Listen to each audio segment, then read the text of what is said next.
the Overman Warrior Podcast.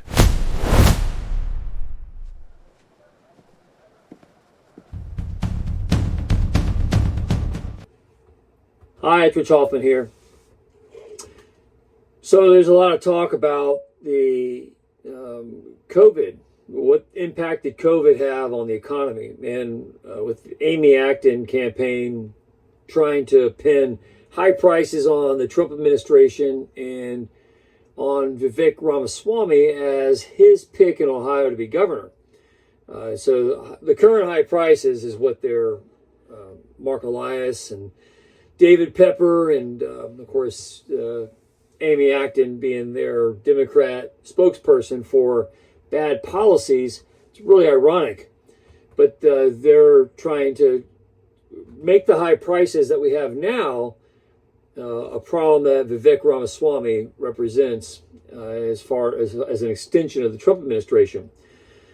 And that's clearly ironic given the fact that the damage to Ohio's economy, and I know this on the business side, I've seen it. I see it in supply chains every day.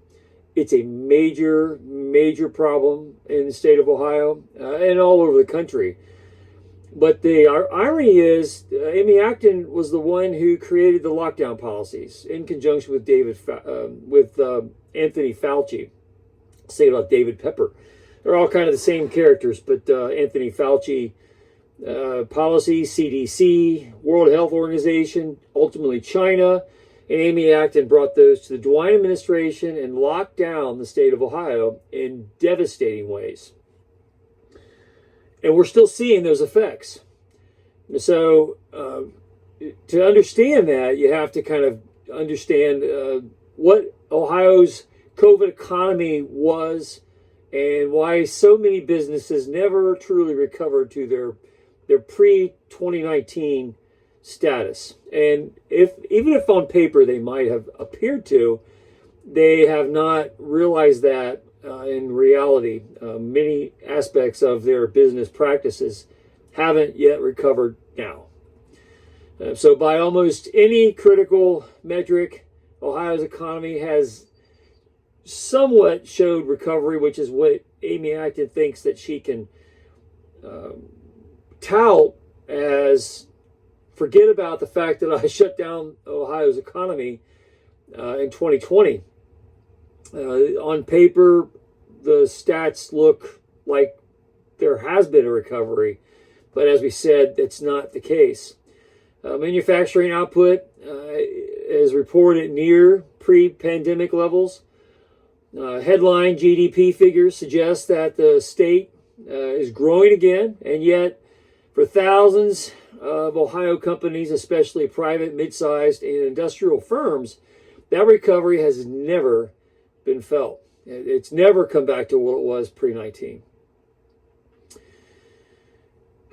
Revenues stabilized without margins returning. Labor came back unevenly, if at all. Some of these fast food restaurants never returned to what they were before.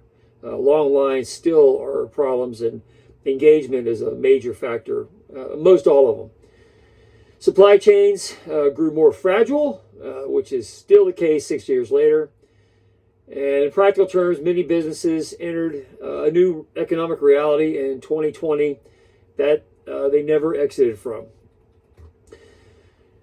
This is not a story of mismanagement or isolation failure. It is a story of structured shock and the long shadow it casts over Ohio's real economy, which is what we're talking about here.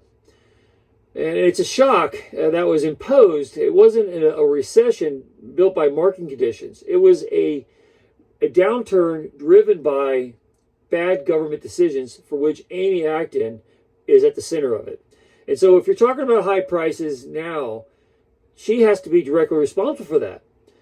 COVID did not behave like a normal downturn. In early 2020, Ohio was not overheating, it was not over-leveraged or correcting excesses. The economy was forcibly shut down. Within weeks, unemployment exploded. Ohio's jobless rate jumped from roughly 4.5% before the pandemic to 16.4% in April of 2020. the highest level in modern state history, more than 2.1 million. Unemployment claims were filed that year compared to almost 360,000 in 2019. Entire sectors of manufacturing, hospitality, transportation, professional services were suddenly interrupted, and it showed. And again, that was a decision by government, specifically Amy Acton as the health director. So how she can take that, and I guess that's what Democrats do, is they take the things they do bad and they apply them to Republicans, hoping that Republicans will be too nice to point it out. But the high prices we're dealing with now are largely a creation of the COVID impositions by Democrat governors or health directors that were radicalized like Amy Acton. By the end of 2020, Ohio had lost roughly 341,000 non-farm jobs, a decline of over 6% in a single year.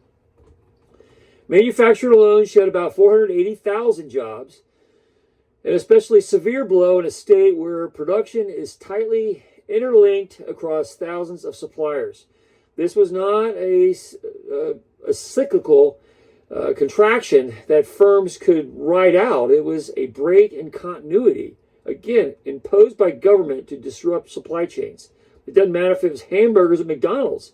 It was an interruption of supply chains that still persists now. The GDP did come back, but not the way businesses did. And in GDP, when you take inflation numbers and apply them, the numbers on paper can look better than they actually are in reality. On paper, Ohio's GDP rebounded relatively quickly. Federal stimulus played a major role. In 2020 alone, more than $34 billion in federal COVID relief flowed into the state. The money stabilized households and propped up consumption, preventing a full collapse in demand. From a macroeconomic standpoint, it worked somewhat. For businesses, however, the picture was much different. Relief dollars did not rebuild labor pools, restore suppliers, or reverse lost experience. Much of the spending supported downstream consumption rather than upstream production capacity. GDP figures recovered, but real inflation-adjusted profitability did not. Cost rose faster than prices. Capital became more cautious, and firms that lacked scale or pricing power were squeezed. This is the first major disconnect, macro recovery that masked the micro damaged. So manufacturing is often cited as proof that Ohio came back strong. Employment numbers tell part of that story, but in late 2023, manufacturing jobs had returned to roughly pre-COVID levels. However, near 680,000 statewide were put in place, but the recovery was not a restoration, it was a reconfiguration. COVID accelerated trends that were already underway. Automation, digitalization, workforce thinning, and supply consolidation were exacerbated by the COVID interruptions. Output rose while headcount stayed flat or declined. Productivity gains often came back from doing more than with fewer people, not from rebuilding capacity across the supply chain. Large capital investment firms adapted. Smaller suppliers absorbed shocks they could not pass along. Material inflation, labor shortages, tariff volatility, and customer concentration all play a role. And with the tariffs, of course, tariffs are great in rebalancing some of the trade inequities. But there's a lot of speculators who jacked up their prices because they wanted to use an excuse in order to drive it. Same as going on with gas prices right now. Speculators are driving the price increases, not actual costs. By 2025, a survey showed that around 40% of Ohio manufacturers still cited material costs as a major constraint, while more than one-third reported tariffs directly impacting sales, often negatively.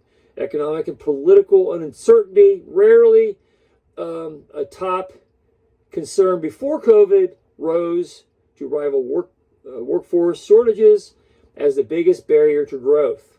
Now, if you're trying to bring business to Ohio, uncertainty is not the way to do it. And that's clearly been the case since COVID interrupted all that. In short, manufacturing survived, but it did not return to its prior equilibrium. And the labor force never fully came back. It's still a problem. All the wages, in the middle of all that, Democrats put forth a lot of minimum wage hikes. The absorption on minimum wage was essentially inflation. And everybody had to raise their prices to absorb the minimum wages because it was an artificial value that was imposed on workplaces. So you went from a minimum wage to paying everybody $20 an hour, even Walmart, and that forced prices to all go up in order to accommodate it. So the wages really stayed flat in true value. One of the most under-discussed legacies of COVID in Ohio is the labor force that never materialized. It was coming along just fine, and all of a sudden it was disrupted. People were working from home, and it changed the way employers hired people. While unemployment fell, labor force participation never recovered. Participation dropped sharply in 2020, and as of early 2026 remains roughly 1.3 percentage points below 2019 levels. And that gap may not seem like a lot, but it represents tens of thousands of missing workers that are really still at home playing probably Call of Duty or some video game. They never got back off the couch after we tried to change the way we did business. Imposed by government. Again, it wasn't something that just happened. It was a choice by Amy Acton. These were not temporary absences. Many workers retired early, went on disability, left skilled trades, and never re-entered after the shutdowns. For employees, this meant higher wages without higher productivity, chronic hiring difficulty, and reduced throughput. Jobs technically returned, but the people did not. Small and mid-sized businesses took the long-term hit. Perhaps the clearest evidence of Ohio's recovery was uneven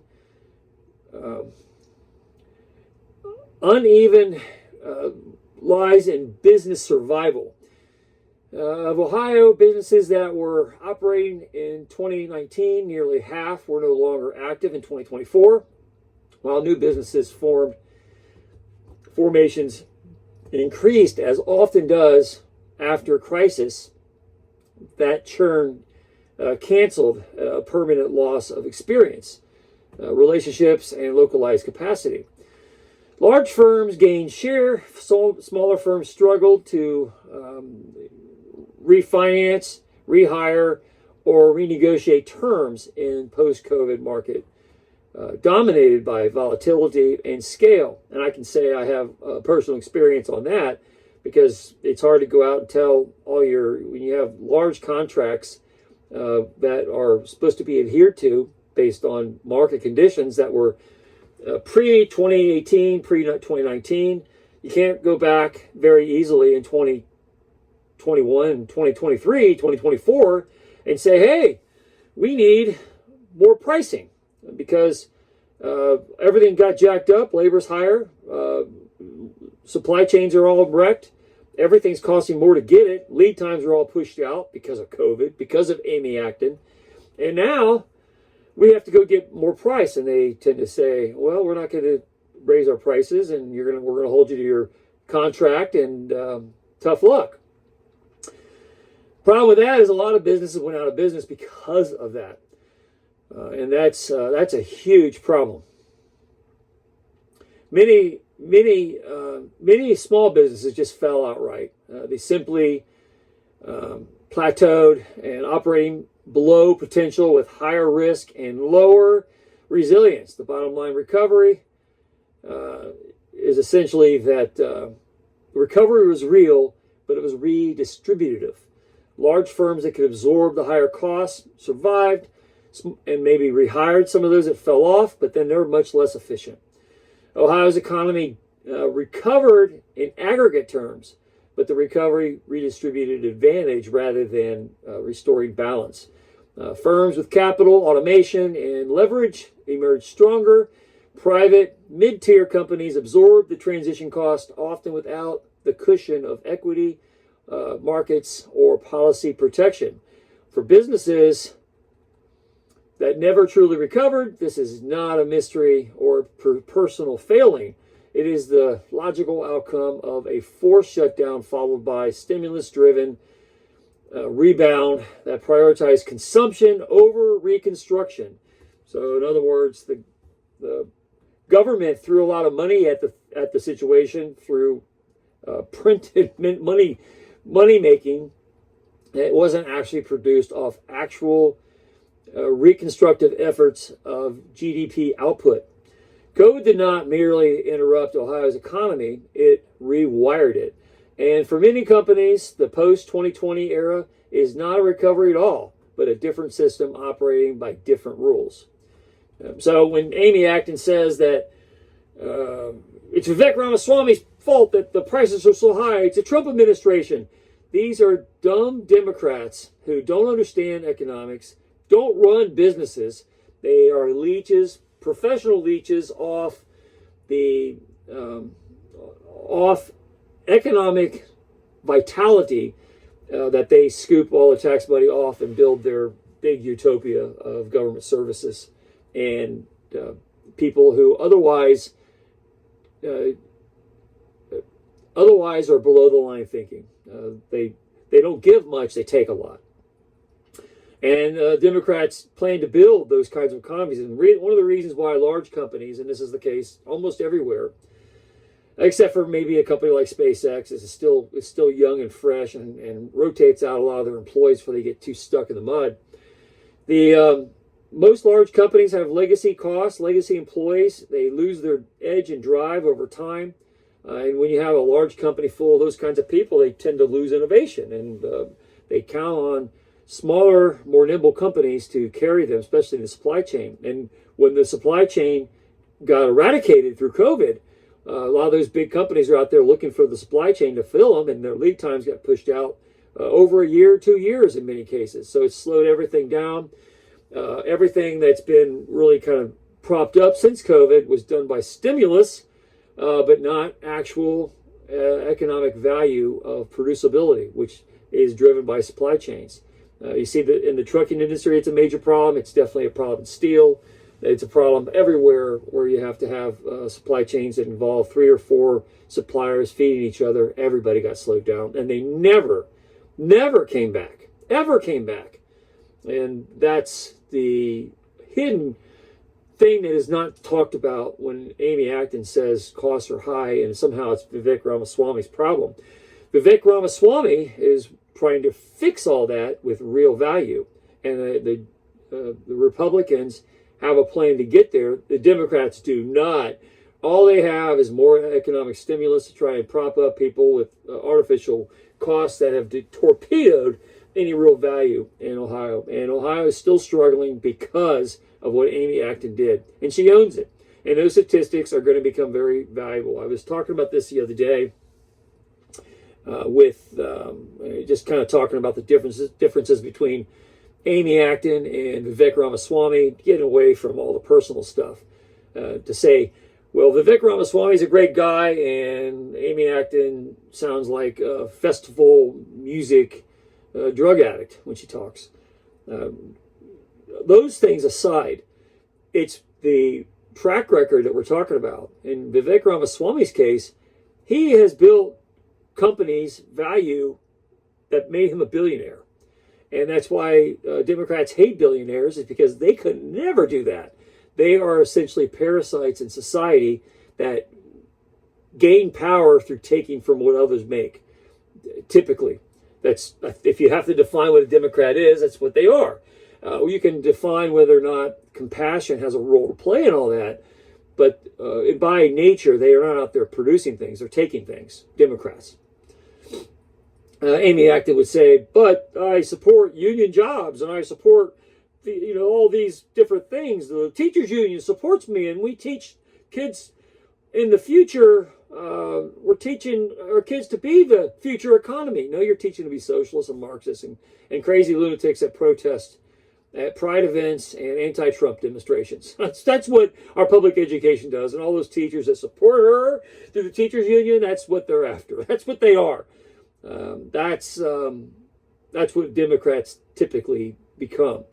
So their economic plans are throw more government money at it, confiscate more wealth from property taxes, and then use government employment to prop up your numbers that were destroyed through unemployment.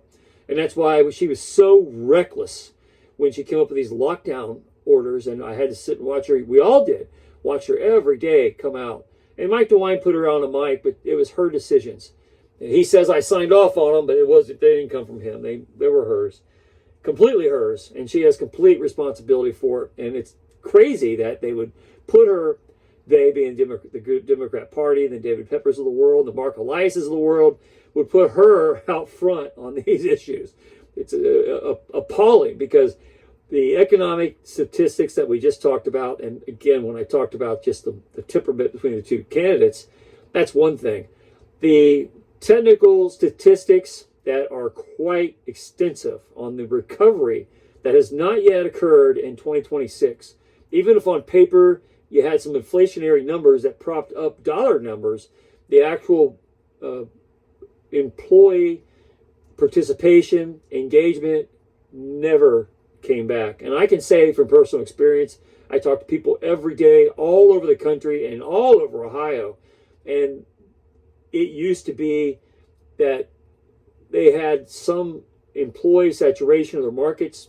They hired lots of people. Now they can't find them with a search warrant. And now they're having to pay all these staffing services extraordinary amounts of money to recruit for them.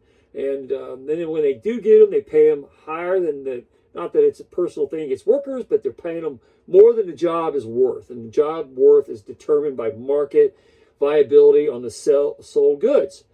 So if you're paying a lot more money to make what you used to make and sell it for a reasonable price that Walmart would be happy to have you in part of their distribution channel, now those prices are all jacked up because you're paying more for the people that even show up for work. And then you have the Walmarts trying to squeeze pricing because they won't up the pricing, which then puts those companies out of business because they can't afford the labor. Yeah, so even though you might show that you hired a bunch of people, and then you keep those people alive through stimulus and trying to throw, that's what the whole thing with Spirit Airlines was all about.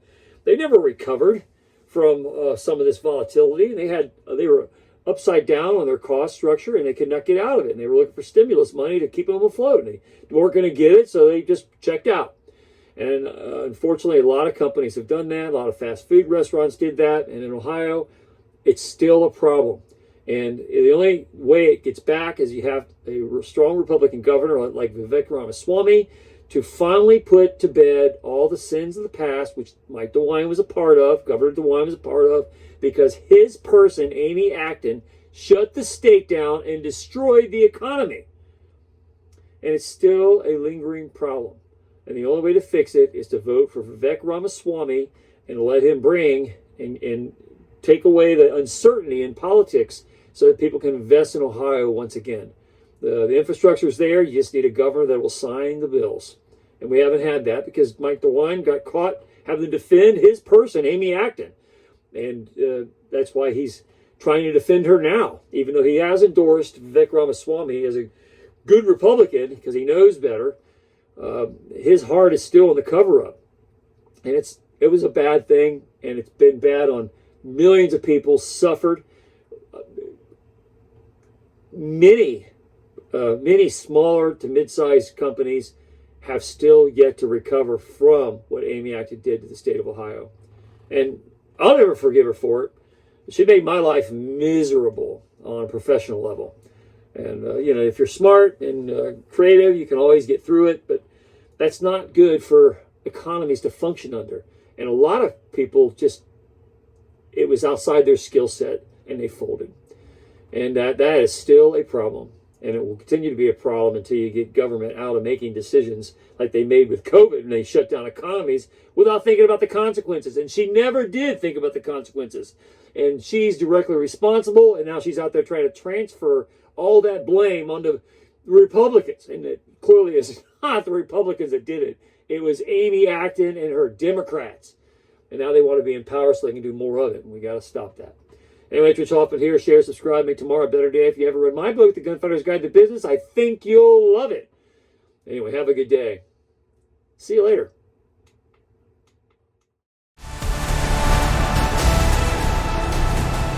Thank you for listening. Coming soon, The Politics of Heaven in 2027. A treasure hunt through heaven and all human history.